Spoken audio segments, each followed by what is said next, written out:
इंतजार की इंतहा अब इतनी हो गई है कि अब इंतजार करते करते भी लोग थक चुके हैं। पंचायती राज चुनाव के साथ राजस्थान में कुछ ऐसा ही हो रहा है। लेकिन अब जब कोर्ट का दूसरा डंडा निकला है और कहा है कि 31 जुलाई से पहले पहले पंचायती राज चुनाव करने होंगे, तो दो तरीकों से लोग सोच रहे हैं। एक तरीका तो यह है कि लोग कहते हैं अब तो 31 जुलाई से पहले करवाना ही पड़ेगा और इसलिए तैयारी शुरू कर दो जो जो पंचायत चुनाव में उतरना चाहते हैं। दूसरी तरफ लोग कह रहे हैं कि अभी तो सुप्रीम कोर्ट का रास्ता बाकी है, सरकार फिर जाएगी और फिर कुछ करेगी और कहीं ना कहीं पंचायती राज चुनाव और आगे खिसकाएगी। अब इसको लेकर क्या कुछ कहते हैं झाबर सिंह खर्रा, ये भी देखना होगा, क्योंकि पंचायती राज चुनाव के साथ साथ निकाय चुनाव भी होने हैं और वो यूडीएच मंत्री है। क्या रवैया है, कैसा कहना है, सुनिए एक बार। सरकार तो पूरी तरह से तैयार है, जैसे ही ओबीसी आयोग के आंकड़े मिल जाएंगे आरक्षण के साथ करवा देंगे जी। किस तरह आंकड़े नहीं मिलेंगे तो बिना आरक्षण के कैसे कराएंगे सर? तो सचिवालय में जब एक रिपोर्टर ने झाबर सिंह खर्रा से इस बारे में पूछा तो कुछ इस तरह से जवाब दिया कि ओबीसी आयोग की रिपोर्ट आएगी तो वैसे करा देंगे, नहीं तो ऐसे करा देंगे। आप समझिए कि ये रवैया और ये रुख यूडीएच मंत्री का जब है तो फिर पंचायती राज चुनाव कब कैसे होंगे। बहरहाल आज हम इस वीडियो में बात करने वाले हैं कि अगर 31 जुलाई तक पंचायती राज चुनाव हो जाते हैं तो फिर क्या कुछ हाल होंगे अग्रणी नेताओं के, जनप्रिय नेताओं के। किसका पाला किसका पलड़ा कितना भारी रहेगा, कौन सबसे आगे रहेगा, कौन सबसे पीछे रहेगा, ये सारी चीजें जानते समझते हैं। गांवों में किसकी सरकार बनेगी, क्या ये 2028 से पहले की फिल्म का एक ट्रेलर होगा, उस ट्रेलर में जो जबरदस्त परफॉर्मेंस देगा क्या वही 2028 में कुछ बड़ा कर पाएगा। ये सारी चीजें समझने वाली है, क्योंकि शायद पंचायती राज चुनाव और निकाय चुनाव के बाद परिसीमन भी हो, तो जो इसमें अच्छा करेगा उसकी संभावना विधानसभा में भी बढ़े। ये सारी चीजों पर बात करेंगे। प्रमुख जनप्रिय नेता जैसे कि हनुमान बेनीवाल, नरेश मीणा, राजकुमार रोत, किरोड़ी लाल मीणा या फिर सचिन पायलट, ये तमाम सारे लोग कहाँ स्टैंड कर रहे हैं, कहाँ स्टैंड कर रही है कांग्रेस और कहाँ स्टैंड कर रही है बीजेपी, इस पर विस्तार से चर्चा करने वाले हैं। इसलिए इस वीडियो के आखिर तक आप बने रहिएगा। अब समझिए सबसे पहले कि अनवरत एसआई भर्ती आंदोलन के बाद से हनुमान बेनीवाल रुके नहीं, उल्टा उन्होंने अपना दायरा बढ़ाया है। जो पहले सिर्फ नागौर और बाड़मेर तक सीमित थे वो अब हनुमानगढ़ भी पहुंच रहे हैं, तो बीकानेर भी पहुंच रहे हैं, तो जाट जाति के अलावा सूरजमाली से लेकर बिश्नोई तक के लिए काम कर रहे हैं। वो सारी चीजों पे जा रहे हैं। वो हिंदू समाज के संत जो हैं उनके लिए दूदू भी पहुंच रहे हैं, उप मुख्यमंत्री के गढ़ में जाकर उन्हें भी चैलेंज कर रहे हैं। किसानों के साथ तो हमेशा खड़े ही हैं। ऐसे में एक बड़े एरिया की कवरेज हनुमान बेनीवाल ने की है। बहुत सारे युवा उतारे हैं अपने खेमे में। सरकार तो अब नहीं करा रही छात्र संघ चुनाव, लेकिन छात्र नेताओं को मौका अगर किसी ने दिया है तो हनुमान बेनीवाल ने दिया है।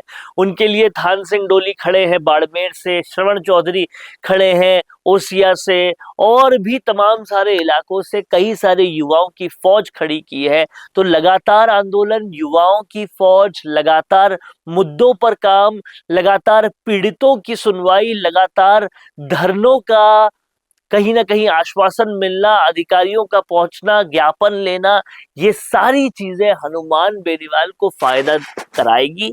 और हनुमान बेनीवाल इस पंचायती राज चुनावों में संभव है कि बड़ी तादाद में, बहुत बड़ी तादाद में अपने कैंडिडेट्स उतारें और एक लिटमस टेस्ट करें कि इतने सारे धरनों का, इतने सारे मुद्दे उठाने का, इतने सारे गरीबों के काम करने का, इतनी सारी जातियों के लिए काम करने का, अल्पसंख्यकों को भी अपनी पार्टी में बेहतरीन रूप से शामिल करने का कितना फायदा मिलता है। हमें लगता है कि हनुमान बेनीवाल पिछले चुनावों में जो उन्होंने बहुत ही खराब परफॉर्मेंस उनकी पार्टी ने दिखाई थी, अब बिल्कुल उलट पलट होगा और आरएलपी एक बहुत ही धमाके के साथ बहुत ही जबरदस्त करेगी।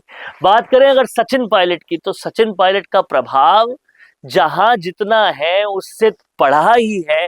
क्यों बढ़ा है? क्योंकि सचिन पायलट को अब किस तरह से आलाकमान तवज्जो दे रही है, इसको पूरे कांग्रेसी कार्यकर्ता देख रहे हैं कैसे केरला उन्होंने जिताया है, देख रहे हैं सचिन पायलट ने किस तरह से अपनी क्षेत्र को कभी नहीं छोड़ा है, देख रहे हैं सचिन पायलट अब किस तरह से आलाकमान की आंखों के तारे बन चुके हैं। तो इस लिहाज से तो सचिन पायलट का अब एलिवेशन होगा, पंचायती राज चुनावों में फायदा मिलेगा। लेकिन ग्राउंड पर पकड़ की जहां तक बात है, ग्राउंड पर पकड़ सचिन पायलट की थोड़ी पहले से कम हुई है, क्योंकि वो दिल्ली से लेकर केरल तक में ज्यादा व्यस्त हो गए थे। सचिन पायलट को इसलिए उसका हल्का नुकसान मिल सकता है। लेकिन हाँ, कांग्रेस में जो पायलट डोटासरा की जोड़ी अब बनी है और वो जिस तरह से काम कर रही है, करवा रही है, उससे कई इलाकों में कांग्रेस को फायदा मिल सकता है और उस फायदे को कांग्रेस उठाने की भी कोशिश करेगी।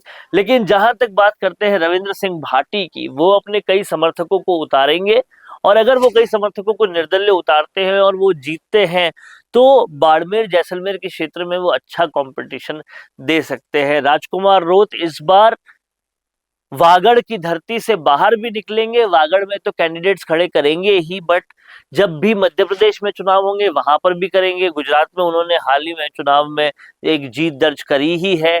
तो कहीं ना कहीं भील प्रदेश में, पूरे भील प्रदेश के इलाके में कितने पंचायतों में अपने लोग ला सकते हैं, वो राजकुमार रोत दिखाएंगे और पहले से काफी अच्छा दिखाएंगे।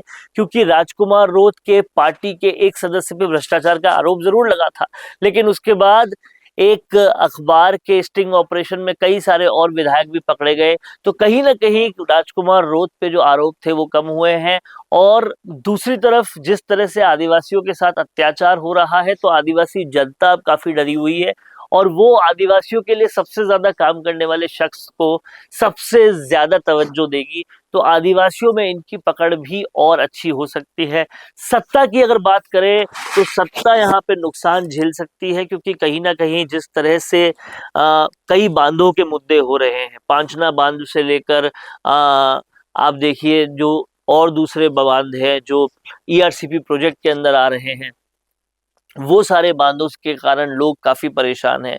बांधों पे परेशान होने के अलावा कई सारे किसान परेशान हैं, मजदूर परेशान हैं, क्राइम की वजह से कई लोग परेशान हैं। और ये सारे मुद्दे जो हैं वो सरकार के थोड़ा सा विपक्ष में जा सकते हैं। किरोड़ी लाल मीणा कहीं ना कहीं उन्होंने कृषि विभाग में एक्शन तो काफी दिखाया है, लेकिन एक्शन दिखाने के साथ साथ बहुत सारी वो बातों से लोग नाराज भी चल रहे हैं।